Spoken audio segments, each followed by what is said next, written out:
Hello students, now that you have learned the simple past tense, I'm going to do a quick review on a couple things that you need to remember about this tense.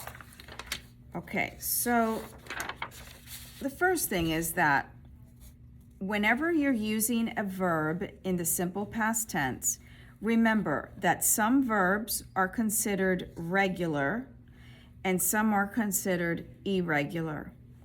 If the verb is a regular verb, it will end with the letters ed. For example, call will become called, work will become worked.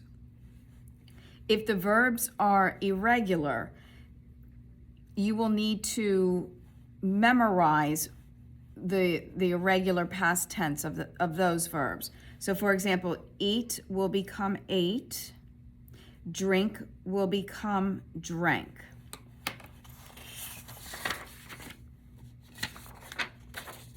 When you are using the simple past tense, you will use it in either an affirmative sentence, maybe you might think of it as a positive sentence, a negative sentence, or a question.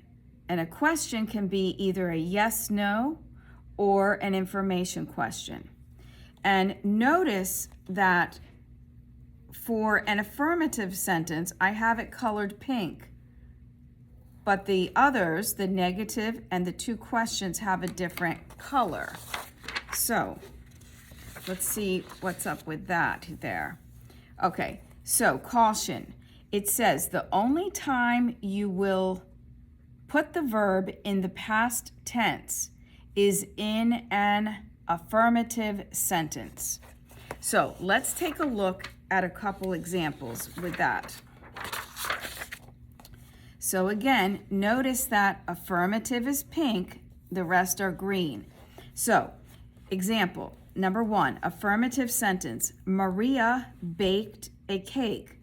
Baked is in the simple past tense. When I take that sentence and make it negative, I will no longer keep the verb in the simple past tense. So negative, Maria did not bake a cake. So no ed anymore.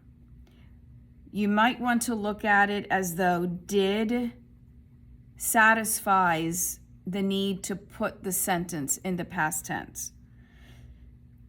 Okay, so bake here is in the base form. That's like the normal form of the verb.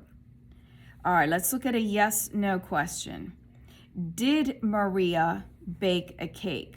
Again, no ed as there was in the affirmative sentence. We leave it alone in the base.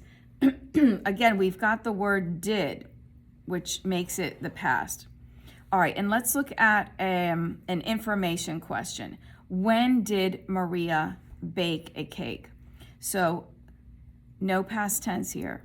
So the only sentence where you actually put the verb in the past tense is with the affirmative sentence. Let's take another look at that. Okay, here we go. John worked 12 hours today. Worked is in the simple past tense and it has the ed on the end. Now, when we make that sentence negative, we won't put the verb in the simple past tense. We will leave it alone and leave it in the base form. John did not work 12 hours today. So no ed. And when we ask a yes/no question, the same thing. Did John work 12 hours today? And lastly, when we have an information question, we won't put the verb in the past tense.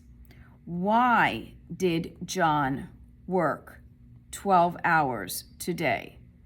So the only time that verb will be in the past tense is on the affirmative affirmative sentences. Questions and negative sentences, you leave the verb in the base. That applies even if you are using an irregular verb. So let's take a look at that. So here we go. Okay, my dog ate my apple. So ate is an irregular verb, but I'm not going to use that word for any of these other sentences or questions. So in the negative, my dog did not eat my apple. So eat is the base verb. We're not going to use the past tense. We've got did in there. And when we ask a yes/no question, did my dog eat my apple? So eat is what we will use, not ate.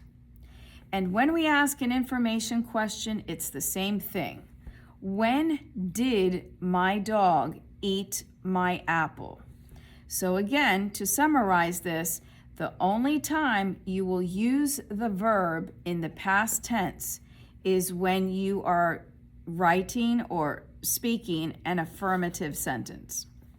Okay, one other thing about the simple past tense that is your biggest challenge is the pronunciation. And today, a student of mine, thank you, Luz, gave me a copy of this paper she has. Now, it's geared for Spanish speakers, but you could do the same thing in your language, French or whatever language you speak.